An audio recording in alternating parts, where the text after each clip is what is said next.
Hey now, say now. What's up, solar system? It's your girl, Writeous, and today I'll be going over 10 types of people after a breakup. If you're out there in any capacity, you've either had a heartbreak, going through a heartbreak, or will eventually find yourself in the middle of a heartbreak. Now, I don't wish that on anyone, honestly. Been there, done that. I really hope for a more pure, less toxic world, but sometimes we go through heartbreaks and we're not always sure how to overcome them. Sometimes it's our first time, sometimes it's maybe our third or fourth time, and we've been through the motions and we can get over it a little better. And then, sometimes a wave hits us and it's a person like none other, and it just kind of blows you away and it's harder to recover from. But we're going to talk about the 10 kinds of people, after a heartbreak, and you may fall under one of these and you may not. You may have some other ones out there because there's so many more than this, but I just came up with 10. So you guys put it in the comments, make sure you subscribe and turn on that notification bell so that you can get future videos. And of course I do a wide range of things, so hopefully something out there suits you. All right, the first kind of person after a heartbreak is the brokenhearted. Now this particular person, they can't eat, sleep, drink, do any of their normal activities that they were doing before, and sometimes they fall into a stoop of depression. So these people, sometimes form unhealthy habits, and they'll distance themselves from family, from friends, from people that care about them, because it just hit them all, at one time, and it's just hard for them to get through it. So that I call them the brokenhearted. And then these kind of people, now they leave the kind of Facebook statuses that are like, I was a real one, you're lost, or has anyone out there ever had a broken heart? I'm just asking for a friend. So that's the brokenhearted. They fall in that category. All right, second on my list is the glow up person. Now the glow up person, they're not phased by you. They don't have time to be phased by you. They remain positive and they think of the good from the situation, but they don't only take the good, they also dissect the mistakes and try to figure out, okay, how do I make myself better? How in this next phase of my life do I glow up so that I'm better and healthier for the next person to come? So that's the glow up person. Their bounce back game is impeccable. So you want to run into a glow up because they got their stuff together. That's what they're working on in that little downtime. So these kind of people, the glow up people, they post statuses like, I will always love like I've never been hurt before. So they keep things, positive, and they try to, even if that's just a pep talk to themselves, they try to remain on that flow of things and that flow of energy, hoping then they'll find someone that matches that energy. So the glow up person, that's a good person to be around. All right, next up, we have the this will never happen to me again person. All right, now this person, they re-examine like all the holes of the relationship, like what went wrong, what could I have done differently, which is kind of similar to what the glow up person does, except in this person, they kind of have more of a grudge about it, like a vengeance, like, oh, no one will ever get to hurt me again kind of attitude, like I won't let you do that.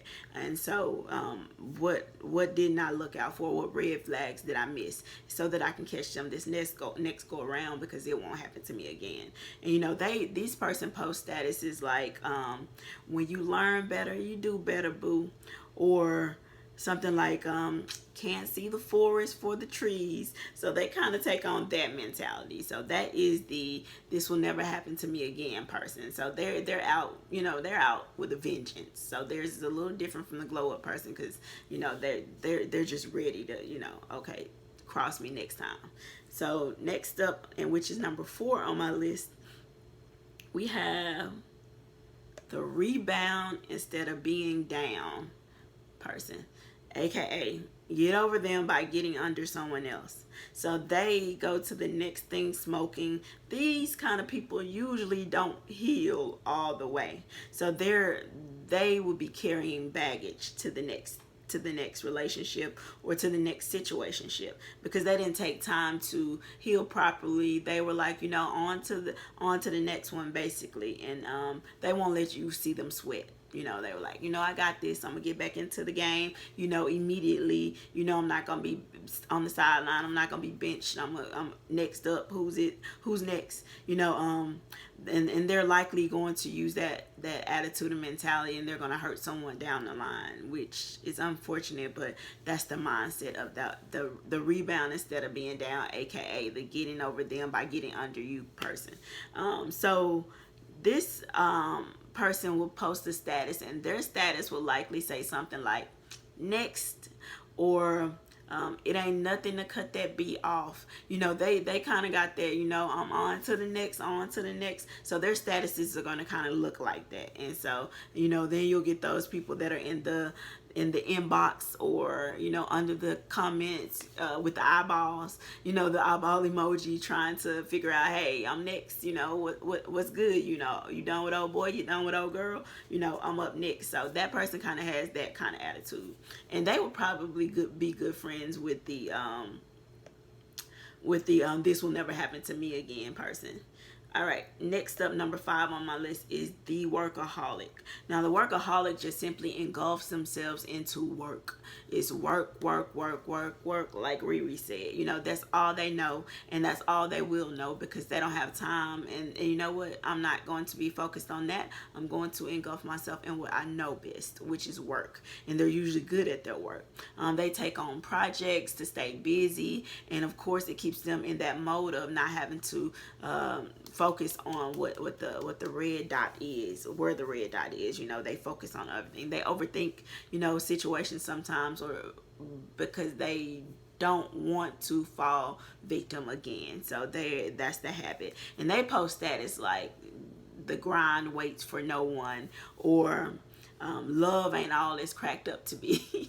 So they feel some kind of way, but you know that you'll always see them working. So that's the kind of person that, you know, is the workaholic. So after a heartbreak, they're just focused on, you know what, let me see how I can get into my work, how I can get promotions on the job, how I can boss up, how I can just keep it going in that direction, because over there to the left was not happening for me. All right, so the next one is another work, but this is the workout buff. This person is now always at the gym, is now always doing them, always getting there, you know, trying to get snatched, you know, or trying to get buff. You know, this person is basically a workout buff, as it says. You know, they're trying to get healthy, they're trying to get in shape, they're also trying to show you what you're missing out on. So they're like, you know, I'm finna show them, you know, and that, so they go to the gym to kind of fix those things up about themselves. And then they're likely going to be posting videos and pictures of themselves on IG, on Facebook, on Twitter, wherever they can be seen, just to show people. So you might see them do 10-second jumping jacks, and that may have been all they did, but because that's all they show us, they could have done more. But sometimes that's all they did just for the video. You know, you may see a guy do like 5 push-ups, you know, and that's probably all he did just for that little clip, you know, just to show us. And then hoping that, you know, the ex sees it, you know, to see, hey, they're, you know, working on them type thing. You know, I don't know if that means they're hoping to get them back, or they really want to inspire change in themselves, and this is part of how they do that. So, you know, with these people, they will post statuses like new body, who this, you know. So they're like that, they have that mentality, the gym rat mentality after that, after a heartbreak. All right, next up is the beggar. I'm not gonna lie, I've been the beggar before. You know, you're texting, trying to get answers, trying to get closure, trying to figure out like what happened, or I need another shot because I'm not sure what's wrong. In my case, I just really wasn't sure what's wrong, because you deal with people that aren't really good with effectively communicating. So you're just kind of thrown for a loop on certain cases. They let things build up, and you don't really know what angle they're aiming at. So the beggar though, they're like those tank people. Please don't go. You know, like they don't want you to leave. You know, they don't want you to go. They want to try to work it out. They're like clueless as to what happened. And you see they'll post statuses like, you will never be able to say I didn't try or give it my all. They don't feel the same, because they're like, oh, if I could turn back the hands of time. You know, they put those kind of statuses just so the person knows, you know, like, hey, I'm still interested, if they see the status. But at the same time, you know, that's the pitiful way to go out. I won't ever let myself take the pitiful route again, just because all of us deserve someone who could effectively communicate anyway, so that you're not left clueless or without answers that you need. And then two, just being a beggar in general is not a good look, you know, for the soul. Even like, it's just not a good look on you. But we all fall victim at some point to begging, you know, whether you were a child when you were begging for something, or whether you were a teenager begging for something, or an adult just begging for someone to love you back. So that's the beggar. That's number 7. All right, number 8. Now this is the religious buff, aka I call them the Praying Mantis. So these people, they live by the motto that God didn't bring me this far to leave me. You know, he won't leave me lonely, you know, so somebody's gonna come next, you know. So they kind of have hope, they have faith. They post statuses like waiting on my king or queen, or can't wait till God sends me the one, you know. So they kind of have those little subliminal messages in there, but at the same time, they really do believe that, you know, God didn't bring them this far to leave them. So you know what, I'm going to wait, you know, which is what I probably should have been doing before for the last one, you know. And it's okay, guys, we're gonna run into some Mr. Wrongs, some Mrs. Wrongs. We're gonna run into a lot of good people too. So I don't want us to get so hung up on thinking that everything is about a heartbreak or breaking up or any of that stuff, because there are some good people out there who are gonna treat you right, and who didn't get their hearts all messed up, or if they did, they didn't let it conquer them, and they're ready to meet you someday. And the key word in that is someday. So you have to be patiently waiting and working on yourself sometimes, because it's not always the other person's fault by any stretch of the imagination. Even I know, you know, there are some things that I could have done or can always do to make a situation better. All right, that's number 8. And so number 9 is the why do fools fall in love person. This person only remembers the good.